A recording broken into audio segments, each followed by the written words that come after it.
Friends, welcome back to Jyoti Nutan Kannada vlogs. So ಎಲ್ಲರಿಗೂ ಮಕರ ಸಂಕ್ರಾಂತಿ ಹಬ್ಬದ ಶುಭಾಶಯಗಳು.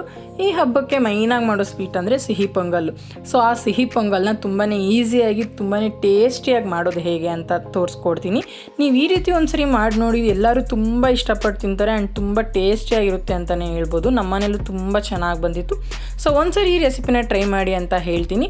ಸೊ ವಿಡಿಯೋನೆಲ್ಲ ಸ್ಕಿಪ್ ಮಾಡ್ತೀರಾ, ಕೊನೆವರೆಗೂ ನೋಡಿ. ಇನ್ನೂ ಯಾರಾದರೂ ನನ್ನ ಚಾನಲ್ಗೆ ಸಬ್ಸ್ಕ್ರೈಬ್ ಆಗಿಲ್ಲ ಅಂದರೆ ಸಬ್ಸ್ಕ್ರೈಬ್ ಮಾಡ್ಕೊಳ್ಳಿ ಆ್ಯಂಡ್ ಬೆಲ್ಲೈಕನ್ ಮೇಲೆ ಕ್ಲಿಕ್ ಮಾಡಿ. ಸಬ್ಸ್ಕ್ರೈಬ್ ಮಾಡ್ಕೊಳೋದನ್ನು ಮಾತ್ರ ಮರಿಬೇಡಿ. ಸೊ ಬನ್ನಿ ವಿಡಿಯೋನ ಸ್ಟಾರ್ಟ್ ಮಾಡೋಣ. ಸೊ ಈಗ ಇದಕ್ಕೆ ಏನೇನು ಇಂಗ್ರೀಡಿಯೆಂಟ್ಸ್ ಬೇಕು ಅಂತ ನೋಡೋಣ. ಸೊ ಫಸ್ಟ್ಗೆ ಇದಕ್ಕೆ ನಾನು ಅರ್ಧ ಗ್ಲಾಸ್ ಅಕ್ಕಿ ತೊಗೊಂಡು ನೆನೆ ಹಾಕಿಟ್ಕೊಂಡಿದ್ದೀನಿ. ಮತ್ತು ಅದೇ ಗ್ಲಾಸಲ್ಲಿ ಅರ್ಧ ಗ್ಲಾಸ್ ಹೆಸರುಬೇಳೆ ತೊಗೊಂಡು ನೆನೆ ಹಾಕಿಟ್ಕೊಂಡಿದ್ದೀನಿ, ನೀಟು ವಾಶ್ ಮಾಡಿಕೊಂಡು. ಆ್ಯಂಡ್ 4 ಉಂಡೆ ಬೆಲ್ಲ ತೊಗೊಂಡಿದ್ದೀನಿ. ಡ್ರೈ ಫ್ರೂಟ್ಸು ಸ್ವಲ್ಪ ಜಾಸ್ತಿನೇ ತೊಗೊಂಡಿದ್ದೀನಿ, ಟೇಸ್ಟ್ ಚೆನ್ನಾಗಿರುತ್ತೆ ಅಂತ. ಆ್ಯಂಡ್ ಒಂದು ಅರ್ಧ ಗ್ಲಾಸ್ ನಾನು ತುಪ್ಪ ತೊಗೊಂಡು ಇಟ್ಕೊಂಡಿದ್ದೀನಿ. ಸೊ ಇದಿಷ್ಟು ಇಂಗ್ರೀಡಿಯೆಂಟ್ಸು ನಮಗೆ ಸಿಹಿ ಪೊಂಗಲ್ ಮಾಡೋದಕ್ಕೆ ಬೇಕಾಗುತ್ತೆ. ಸೊ ಹೇಗೆ ಮಾಡೋದಂತ ಇವಾಗ ತೋರಿಸ್ಕೊಡ್ತೀನಿ. ವಿಡಿಯೋನೆಲ್ಲೂ ಸ್ಕಿಪ್ ಮಾಡಿದಿರೋ ಕೊನೆವರೆಗೂ ನೋಡಿ. ಇನ್ನು ಯಾರಾದರೂ ನನ್ನ ಚಾನಲ್ ಸಬ್ಸ್ಕ್ರೈಬ್ ಆಗಿಲ್ಲ ಅಂದರೆ ಸಬ್ಸ್ಕ್ರೈಬ್ ಮಾಡ್ಕೊಳ್ಳಿ. ಸೊ ನಾನು ಈ ಎಲ್ಲ ಐಟಮ್ಸ್ ತೊಗೊಂಡಿರೋದು ಈ ಗ್ಲಾಸಲ್ಲಿ ನಾನು ಅರ್ಧ ತೊಗೊಂಡು ಇಟ್ಕೊಂಡಿದ್ದೀನಿ. ಸೊ ಇವಾಗ ಏನೇನು ಇಂಗ್ರೀಡಿಯೆಂಟ್ಸ್ ಬೇಕು ಅಂತ ನೋಡೋಣ. ಸೊ ಈಗ ನಾನು ಸಿಹಿ ಪೊಂಗಲ್ ಮಾಡೋದಕ್ಕೆ ಫಸ್ಟ್ಗೆ ನಾನೊಂದು ಚಿಕ್ಕ ಕುಕ್ಕರ್ ತೊಗೊಂಡು ನೆನೆಸಿ ಏನು ಇಟ್ಕೊಂಡಿದ್ನಲ್ಲ, ಆ್ಯಕ್ಚುಲಿ ಎಲ್ಲರೂ ನೆನೆಸಿ ಇಟ್ಕೊಳಲ್ಲ. ಸೊ ನಾನು ನೆನೆಸಿ ಇಟ್ಕೊತೀನಿ ಒಂದು 5 ಮಿನಿಟ್ಸ್ ಅಷ್ಟೇ, ಜಾಸ್ತಿ ಬೇಡ. ಸೊ ನೆನೆಸಿ ಇಟ್ಕೊಂಡಿರೋ ಅಕ್ಕಿನ ನಾನು ಕುಕ್ಕರ್ಗೆ ಆ್ಯಡ್ ಮಾಡ್ಕೊತಿದ್ದೀನಿ. ಸೊ ನೆಕ್ಸ್ಟು ನಾನು ಹೆಸರು ಬೇಳೆ ನೆನೆಸಿಟ್ಕೊಂಡಿದ್ನಲ್ಲ ಅದನ್ನು ಆ್ಯಡ್ ಮಾಡ್ಕೊತಿದ್ದೀನಿ. ನೀವು ನೆನೆಸ್ಕೊಂಡಾದ್ರೂ ಮಾಡ್ಬೋದು ಅಥವಾ ಹಾಗೆ ಡೈರೆಕ್ಟ್ ಬೇಕಾದರೂ ಮಾಡ್ಬೋದು. ಬಟ್ ಹಿಂಗೆ ಮಾಡಿದ್ರೆ ಏನಂದರೆ ಸ್ವಲ್ಪ ಇನ್ನೂ ಚೆನ್ನಾಗಿರುತ್ತೆ, ಸಾಫ್ಟಾಗುತ್ತೆ ಅಂತ ಅಷ್ಟೇ. ಸೊ ಆ್ಯಕ್ಚುಲಿ ನಾನು ಅವಾಗೆ ಹಾಲನ್ನ ಒಂದು ತೋರಿಸೋದನ್ನು ಮಿಸ್ ಮಾಡಿದ್ದೀನಿ. ಇಂಗ್ರೀಡಿಯೆಂಟ್ಸಲ್ಲಿ ಹಾಲು ಇರುತ್ತೆ. ಸೊ ನಾನು ಇವಾಗ ಇದೇ ಗ್ಲಾಸಲ್ಲಿ ಅರ್ಧ ಗ್ಲಾಸ್ ಅಕ್ಕಿ ಅರ್ಧ ಗ್ಲಾಸ್ ಹೆಸರುಬೇಳೆ ತೊಗೊಂಡಿರೋದ್ರಿಂದ ನಾನು ಇದೇ ಗ್ಲಾಸಲ್ಲಿ ಅರ್ಧ ಗ್ಲಾಸ್ ಗಟ್ಟಿ ಹಾಲು ಹಾಕ್ಕೊತಿದ್ದೀನಿ. ನೀವು ಹಾಲಿಗೆ ನೀರು ಆ್ಯಡ್ ಮಾಡಿದರೆ ಫುಲ್ ಗ್ಲಾಸ್ ತೊಗೊಳ್ಳಿ. ನಾನು ಗಟ್ಟಿ ಹಾಲು ಹಾಕ್ಕೊತಿರೋದ್ರಿಂದ ಅರ್ಧ ಗ್ಲಾಸ್ ತೊಗೊಂಡಿದ್ದೀನಿ. ಸೊ ಇದಕ್ಕೆ ಇವಾಗ ಅರ್ಧ ಗ್ಲಾಸ್ ಹಾಲು ಹಾಕ್ಕೊಳ್ಳೋಣ. ಸೊ ಈಗ ನಾನು ಅದೇ ಗ್ಲಾಸಲ್ಲೇ 2.5 ಗ್ಲಾಸ್ ನೀರು ಹಾಕ್ಕೊತೀನಿ. ಅರ್ಧ ಗ್ಲಾಸ್ ಹಾಲು ಹಾಕಿದ್ದೀವಿ, 2.5 ಗ್ಲಾಸ್ ನೀರು ಹಾಕಿದ್ರೆ ಟೋಟಲ್ 3 ಗ್ಲಾಸ್ ಆಗುತ್ತೆ.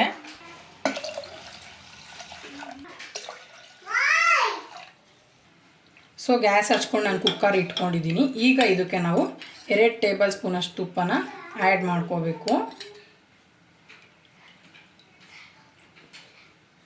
ಸೊ ನಾನು ಇವಾಗ ಇದಕ್ಕೆ ಅಕ್ಕಿ, ಬೇಳೆ, ಹಾಲು, ನೀರು, ತುಪ್ಪ ಹಾಕ್ಕೊಂಡಿದ್ದೀನಿ. ಸೊ ಈಗ ಕುಕ್ಕರ್ ಲಿಡ್ನ ಕ್ಲೋಸ್ ಮಾಡ್ಕೊಳ್ಳೋಣ. ಕುಕ್ಕರ್ ಲಿಡ್ ಕ್ಲೋಸ್ ಮಾಡ್ಕೊಂಡಿದ್ದು ಆ್ಯಕ್ಚುಲಿ ನಾನು 4 ವಿಸಿಲ್ ಕೂರಿಸ್ಕೊತೀನಿ. ಸೊ ಇವಾಗ ಇದು ವಿಸಿಲ್ ಬರಲಿ. ಸೊ ಈಗ ನಾನು ಅದು ಅಕ್ಕಿ ಬೇಳೆ ಎಲ್ಲ ಬೇಯೋ ಅಷ್ಟೊತ್ತಿಗೆ ಒಂದು ಕಡೆ ಬೆಲ್ಲದ ಪಾಕ ರೆಡಿ ಮಾಡ್ಕೊತೀನಿ. ಬೆಲ್ಲ ಯಾವಾಗೂ ನೀವು ಸಪ್ರೇಟೇ ಮಾಡ್ಕೊಳ್ಳಿ. ಕೆಲವರು ನಿಮಗೆ ಅದು ಅಕ್ಕಿ ಬೇಳೆ ಜೊತೆಗೆ ಬೇಯೋದಕ್ಕೆ ಹಾಕ್ತಾರೆ. ಬಟ್ ನೀವು ಸಪ್ರೇಟ್ ಮಾಡ್ಕೊಳೋದ್ರಿಂದ ಬೆಲ್ಲನ ಸೋಸ್ಕೊಂಡು ಹಾಕ್ಕೋಬೋದು. ಆಗ ಅದರಲ್ಲಿ ಏನಾದರೂ ಕಸ, ಕಡ್ಡಿ, ಕಲ್ಲು ಏನಾದರೂ ಇದ್ದರೆ ನಿಮಗೆ ಸೋಸೋದ್ರಿಂದ ಆಚೆ ಬಂದುಬಿಡುತ್ತೆ.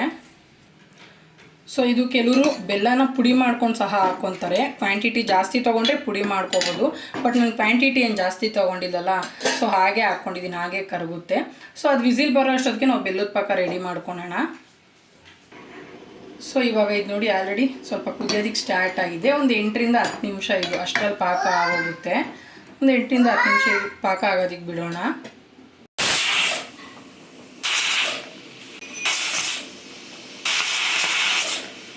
ಬೆಲ್ಲದ ಪಾಕ ಆಲ್ರೆಡಿ ಕುದಿಯೋದಕ್ಕೆ ಸ್ಟಾರ್ಟ್ ಆಗಿದೆ. ಪುಡಿ ಮಾಡಿ ಹಾಕ್ಕೋಬೇಕಂತಲೇ ಏನಿಲ್ಲ ನೋಡಿ, ನಾನು ಆಗಾಗೆ ಹಾಕ್ಕೊಂಡಿದ್ದೆ, ಆಲ್ರೆಡಿ ಕರ್ಗೋಗಿದೆ ಎಲ್ಲ.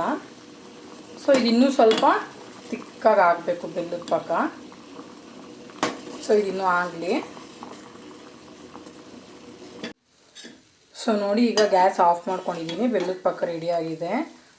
ತುಂಬ ತಿನ್ನಾಗೂ ಬೇಡ, ಯಾಕಂದರೆ ತುಂಬ ತೆಳ್ಳಗೂ ಬೇಡ, ತುಂಬ ಗಟ್ಟಿಗೂ ಬೇಡ. ನೋಡಿ ನೋಡಿ ಇದು ಎಷ್ಟು ಕಸ ಬಂದಿದೆ ಲಾಸ್ಟಲ್ಲಿ. ಸೊ ಹಾಗಾಗಿ ನಾವು ಯಾವಾಗೂ ಸಪ್ರೇಟ್ ಮಾಡಿಕೊಂಡು ಸೋಸ್ಕೋಬೇಕು. ಸೊ ಕುಕ್ಕರ್ ಆಗೋ ಅಷ್ಟರಲ್ಲಿ ವಿಸಿಲು ನಾವು ಡ್ರೈ ಫ್ರೂಟ್ಸ್ ಫ್ರೈ ಮಾಡ್ಕೊಳ್ಳೋಣ. ಫಸ್ಟು ಗೋಡಂಬಿ ಫ್ರೈ ಮಾಡ್ಕೋಬೇಕು.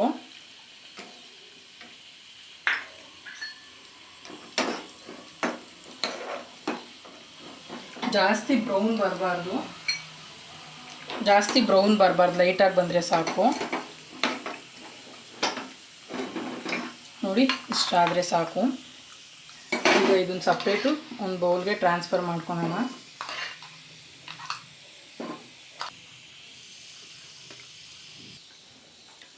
ಸೊ ನೆಕ್ಸ್ಟು ಈಗ ಅದೇ ತುಪ್ಪಕ್ಕೆ ದ್ರಾಕ್ಷಿ ಹಾಕ್ಕೊಂಡು ಫ್ರೈ ಮಾಡ್ಕೊಳೋಣ. ನೀವೆರಡು ಒಂದೇ ಸರಿ ಹಾಕಿದ್ರೆ ಏನಾಗುತ್ತಂದರೆ ಗೋಡಂಬಿ ಸ್ವಲ್ಪ ಸೀದ್ದಂಗೆ ಆಗಿಬಿಡುತ್ತೆ. ಸೊ ಅದು ಚೆನ್ನಾಗಿರೋದಿಲ್ಲ ತಿನ್ನೋದಕ್ಕೆ.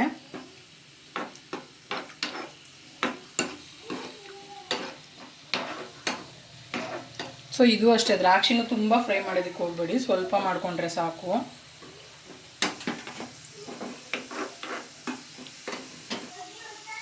ಸೊ ನೋಡಿ ಆಗಿದೆ. ಇದನ್ನು ನಾವು ಗೋಡಂಬಿ ಏನು ಟ್ರಾನ್ಸ್ಫರ್ ಮಾಡಿರ್ತೀವಲ್ಲ ಅದಕ್ಕೆ ಟ್ರಾನ್ಸ್ಫರ್ ಮಾಡ್ಕೊಳ್ಳೋಣ.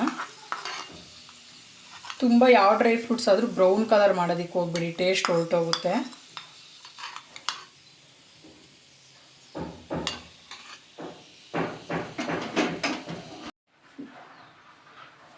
ಸೊ ಇವಾಗ ನೋಡಿ ಇದು 4 ವಿಸಿಲ್ ಬಂದಿದೆ. ಓಪನ್ ಮಾಡ್ಕೊಳ್ಳೋಣ.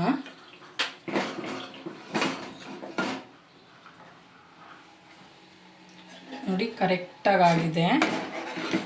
ನೋಡಿ ಕರೆಕ್ಟಾಗಿ ಆಗಿದೆ ಕನ್ಸಿಸ್ಟೆನ್ಸಿ. ನಾವು ಇದಕ್ಕಿನ್ನೂ ಬೆಲ್ಲದ ಪಾಕ ಆ್ಯಡ್ ಮಾಡ್ಕೊತೀವಲ್ಲ, ಸೊ ಅದು ಇನ್ನೂ ಸ್ವಲ್ಪ ತೆಳ್ಳಗಾಗುತ್ತೆ. ಮತ್ತು ಒಂದು 2 ಕುದಿ ಕುದಿಸಿದ್ರೆ ಕುದೀತಾ ಇದು ಗಟ್ಟಿ ಬರುತ್ತೆ. ಸೊ ಈಗ ಇದಕ್ಕೆ ನಾವು ಬೆಲ್ಲದ ಪಾಕ ಆ್ಯಡ್ ಮಾಡ್ಕೊಳ್ಳೋಣ. ಸೊ ಬೆಲ್ಲದ ಪಾಕ ಆ್ಯಡ್ ಮಾಡೋಕ್ಕೆ ಮುಂಚೆ ಸ್ವಲ್ಪ ಅನ್ನದ ಕೈಯಲ್ಲೇ ಲೈಟಾಗಿ ಹಿಂಗೆ ಸ್ಮ್ಯಾಶ್ ಮಾಡ್ಕೊಳ್ಳೋಣ. ಅದು ಆಲ್ರೆಡಿ ನುಣ್ಣಗಾಗಿದೆ, ಇನ್ನೊಂದು ಸ್ವಲ್ಪ. ಸೊ ಒಂದು 2 ಮಿನಿಟ್ಸು ಜಸ್ಟ್ ಹಿಂಗೆ ನಾವೇನು ಸ್ಪೂನ್ ಯೂಸ್ ಮಾಡ್ತಾ ಇರ್ತೀವಲ್ಲ ಅದರಲ್ಲೇ ಸ್ಮ್ಯಾಶ್ ಮಾಡಿಕೊಂಡು ನೀಟಾಗಿ ಮಿಕ್ಸ್ ಮಾಡ್ಕೊಳ್ಳಿ. ಸೊ ಈಗ ಬೆಲ್ಲದ ಪಾಕನ ಡೈರೆಕ್ಟ್ ನಾನು ಕುಕ್ಕರಿಗೇ ಸೋಸ್ಕೊತಿದ್ದೀನಿ.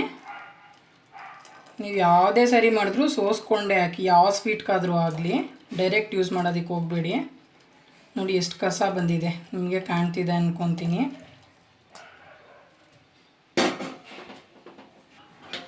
ಸೊ ಈಗ ಮತ್ತೆ ಗ್ಯಾಸ್ ಹಚ್ಕೊಂಡು ಮೀಡಿಯಮ್ ಫ್ಲೇಮಲ್ಲಿ ಇಟ್ಕೋಬೇಕು.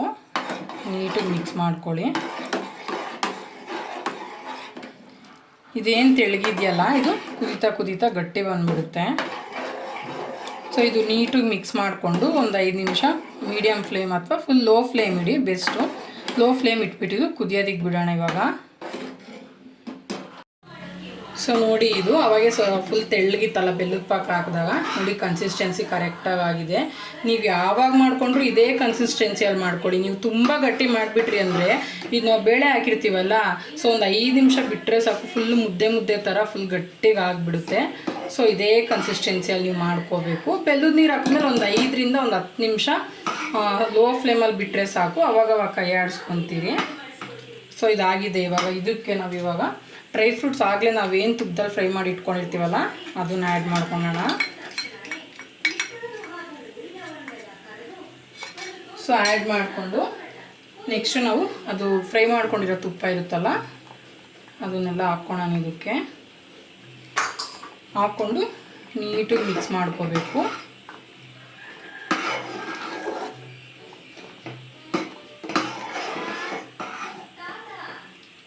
ನೋಡಿ ನೀಟಾಗಿ ಈ ಥರ ಮಿಕ್ಸ್ ಮಾಡ್ಕೋಬೇಕು. ಈಗ ನೀವು ಫ್ಲೇಮ್ನ ಆಫ್ ಮಾಡ್ಕೊಳ್ಳಿ. ನೋಡಿ ಕನ್ಸಿಸ್ಟೆನ್ಸಿ ಪರ್ಫೆಕ್ಟಾಗಿ ಆಗಿದೆ. ಸೊ ಲಾಸ್ಟ್ ಟಚಪ್ ಇದಕ್ಕೆ ಟೇಸ್ಟ್ ಚೆನ್ನಾಗಿ ಕೊಡುತ್ತೆ. ಕೊಬ್ಬರಿ ತುರಿ ಸಣ್ಣದಾಗಿ ತುರ್ಕೊಂಡು ಹಸೆ ಕೊಬ್ಬರಿ ಹಾಕಬೇಕು. ಸೊ ಕೊಬ್ಬರಿ ತುರಿ ಆ್ಯಡ್ ಮಾಡ್ಕೊತಿದ್ದೀನಿ ನಾನು. ಫ್ಲೇಮ್ ಆಫ್ ಮಾಡ್ಕೊಂಡ್ಮೇಲೆ ಆ್ಯಡ್ ಮಾಡಬೇಕು.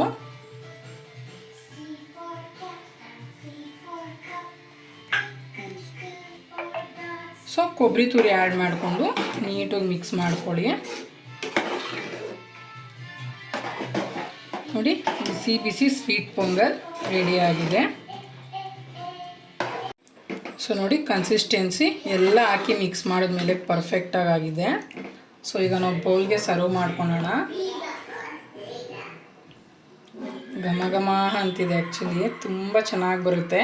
ಒಂದ್ಸರಿ ನೀವು ಟ್ರೈ ಮಾಡಿ. ಸೊ ನೋಡಿದ್ರಲ್ಲ ಬಿಸಿ ಬಿಸಿಯಾದ ರುಚಿಯಾದ ಸಿಹಿ ಪೊಂಗಲ್ ಹೆಂಗೆ ಮಾಡೋದು ಅಂತ. ಈ ರೀತಿ ಒಂದ್ಸರಿ ಮಾಡಿ ಟ್ರೈ ಮಾಡಿ, ಪಕ್ಕಾ ನಿಮಗೂ ಇಷ್ಟ ಆಗುತ್ತೆ ಆ್ಯಂಡ್ ಪದೇ ಪದೇ ಮಾಡಬೇಕು ಅಂತಲೂ ಅನಿಸುತ್ತೆ. ತುಂಬ ರುಚಿಯಾಗಿತ್ತು, ತುಂಬ ಟೇಸ್ಟಿಯಾಗಿತ್ತು ಅಂತಲೇ ಹೇಳ್ಬೋದು. ಬಾಯಲ್ಲಿ ಇಟ್ಕೊಂಡ್ರೆ ಹಾಗೆ ಕರ್ಗೋತಿತ್ತು, ಆ ರೀತಿ ಚೆನ್ನಾಗಿತ್ತು ಈ ಸಿಹಿ ಪೊಂಗಲು. ಸೊ ಈ ವಿಡಿಯೋ ನಿಮಗೂ ಇಷ್ಟ ಆಗಿರುತ್ತೆ ಅಂತ ಅಂದ್ಕೊತೀನಿ. ಮಸ್ಟ್ ಟ್ರೈ ರೆಸಿಪಿ ಅಂತಲೇ ಹೇಳ್ಬೋದು. ಸೊ ನೀವು ಮಾಡಿ ಟೇಸ್ಟ್ ಹೇಗೆ ಬಂದಿತ್ತು ಅಂತ ನಾನು ಕಮೆಂಟಲ್ಲಿ ತಿಳಿಸಿ. ಈ ವ್ಲಾಗ್ನ ಇಲ್ಲೇ ಎಂಡ್ ಮಾಡ್ತಾ ಇದ್ದೀನಿ. ಇನ್ನೂ ಯಾರಾದರೂ ನನ್ನ ಚಾನಲ್ ಸಬ್ಸ್ಕ್ರೈಬ್ ಆಗಿ ಅಂದರೆ ಸಬ್ಸ್ಕ್ರೈಬ್ ಮಾಡ್ಕೊಳ್ಳಿ. Thank you.